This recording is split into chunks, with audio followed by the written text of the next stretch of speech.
Welcome to CWS Christian Writing and Speaking. I'm your host, Jackie Wilson, and today's guest has over 20 years of ministry experience with children, teens, and adults. She is the author of the book Sheroes of the Bible, and she is passionate about sharing the stories of these heroic women to inspire young and old with the faith that overcame their fears. And she has more coming. Let's welcome to the CWS stage, Miss Lauren Nelson. Welcome, Lauren. Thank you. Thank you so much for having me. What an honor. Yes, I'm excited to hear about this because as we talked about, or as I mentioned before I hit record, I've had children ask me in Bible study, particularly little girls, about why we don't talk about the women of the Bible more, why we don't talk about them as much as we talk about the men of the Bible. And I would love to know exactly how did you come to this point where you felt like the world needed this book? Yeah. Well, my publishing journey started about 8 years ago. And it started when I was in the just really going through a really rough time with anxiety and depression. And for me, I was kind of at that point processing through some traumatic childhood things that were going on. And I was from when I was in my childhood, and I was working through it with a counselor. And there was just a lot of stuff coming up for me. And I also had two little kids. And so there was just a lot of needs and a lot of hard stuff. So for me, anxiety was huge. And one night, my husband said to me, he said, Lauren, wow, you're really going through it. Let's ask the Lord if there's anything that he wants to speak to our hearts about you, anything that he wants to do to encourage you. And so I'm like, oh, okay, yes, let's do it. But I felt really, when you're in the middle of anxiety and depression, hopelessness is the main thing that for me that I dealt with. And so I was like, well, sure, we can ask. So we closed our eyes and we just sat and we listened to just see if God wanted to speak anything to our hearts. I didn't hear anything. My husband, after a few minutes, he lifted his head and he goes, Lauren, I feel like God is telling me that you're going to be an author. And I was like, that is the last thing that I wanted to hear right now when you're in the middle of anxiety. I was not a writer. I was not somebody who enjoyed reading. It was not my thing. And I thought, okay, you're either hearing wrong or God, you've got something in this for me. And I felt like Sarah in the Bible, who just laughed at God for saying she was going to have a baby when she was like 90. But I laughed out of absolute disbelief. But I was like, okay, God, you can do it. I'm going to put it on the shelf, so to speak. You can do this if this is something that you have for me. But I'm just going to give it to you, God. About a year later, I was in the car with my daughter and my son. We were on our way to church. And my daughter, she was 7 years old at the time. And she said, Mom, why does God think boys are more important than girls? And I said, what? Why would you ask that? And she said, Mom, it seems like God thinks boys are more important than girls because all we learn about in church are boys. And so to me, one of the things that we were learning about in my church at that time was paying attention to Kairos moments. And Kairos is a Greek word. And a Kairos moment is just when God wants to intervene in your day, when he wants to show up and he wants to say something to you. So we were learning how to pay attention to those because God always wants to get our attention. So I knew that this was a Kairos moment. I knew God wanted my attention because this just struck my heart so big. So I said, well, Kaya, that's my daughter's name. I said, haven't you heard of, Ruth and Esther and these different people? And she said, yeah, Mom, I mean, I've heard about them, but we don't talk about them in church. We don't talk about them like we talk about these boys in the Bible. So I thought, well, gosh, I know what I need to do. I need to just buy her a book. I'm going to go on Google. I'm going to find her a book about the awesome women of the Bible. Well, 7 years ago, when I went to look, there was only 3 books that came up, and all 3 of them talked about these women as princesses, the princess of peace or the princess of hope or whatever their story was. And that just wasn't accurate. They're not princesses. They're, to me, one of the things that I loved about these women in the Bible is that they're heroic. They were really heroic. A lot of them, like Deborah, who was a prophet, but she was also a warrior, right? She went on the battlefield with her sword and she went for it. Or Jael in the same story, who actually killed the bad guy. And so those were my favorite stories. And also, one of the main issues that I had was that all of the illustrations, that they were Caucasian. These women were Caucasian. And to me, I knew that was not culturally accurate. And it just doesn't include the rest of the world, let alone America, but the entire world. I mean, we need to be able to see, every kid wants to be able to see themselves represented. And so I thought, gosh, if God is putting this on my heart, then it's something that's not been out there before. This has got to be a God thing. I'm not creative enough to come up with something like this.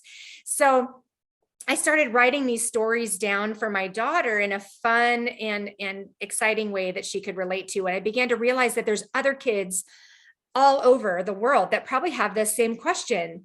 They're saying, why are we not talking about the women of the Bible? Because they're in there. There's so many amazing women in the Bible. God put them in there. We're just not talking about them. And so anyway, it just started this publishing journey for me. And I started out by just self-publishing 10 or 9 women in the Old Testament, because I always loved the Old Testament. I loved those stories. So I started talking about some of those women, and I self-published that. And I ended up selling, going and speaking and talking about these stories of these women, and realized everybody was hungering for this. And, in the Old Testament, I talked about Shiphrah and Puah from the book of Exodus. And they were ones that saved tons of babies, Israelite babies, from being killed in Egypt. And I talk about Ruth, and I talk about Esther, and there's just so many, Abigail, there's so many amazing women in the Old Testament. During COVID, I found myself in a spot where I had time to write, and I felt like it was time to write about the New Testament women. So I then began to write, and I had 11 more stories. So total of 20 amazing women of the Bible from the New Testament and the Old. And these aren't even all the women in the Bible. These are just the heroic ones. And one of the threads that I kind of found throughout every single one of their stories is that all of them had to deal with a fear. They all dealt with fear of some kind, whether it was fear of not being able to have kids, or fear of physical death because they had to go on the battlefront. There was so many opportunities for fear, and each of these women chose to say yes to God and his faith, and saying, God, you're bigger than my fear. And I'm going to say yes to you, even if it's just one small step. And they made history. They changed history, and they saved lives. And so when all of this was compiled, I ended up getting connected with a traditional publisher the name is Morgan James Publishing. And they loved my book, and they wanted to take the Old Testament and the New Testament and put them both together in one book, which is called Sheroes of the Bible. It's the women heroes of the Bible. So that's kind of how that whole publishing process started for me. Yeah. And what did your daughter say after you published that book? She loved it. The Old Testament one, I have so many pictures of us together with it. And by the time I did the New Testament one, she was 13 years old. And, she just lived half of her life talking about these Sheroes. And she knows that she's the reason this book happened. Wow. And so she, at 7 years old, she would say, well, Mom, yeah, you wrote it, but it was because of me, and I'm like, yeah, you're right. It is. And what's fun is there was one girl in the Old Testament in the book of Judges who pushed a huge millstone off of a tower and killed this bad king and saved her entire village. And she did not have a name. We never found, she had a name, but we never found out what her name was in the Bible. So I actually got to name her after my daughter. So now my daughter's name, Kaya, Kyah, is actually in the book as one of the chapters of these women who changed history. So for my daughter to know that her name is now all over the world, as this book has gone to different missionaries in different places across the world, she's very much a part of it. It would not have happened without her precious question. Yeah. And what do you feel, what is the greatest impact this book has had on people that you've seen?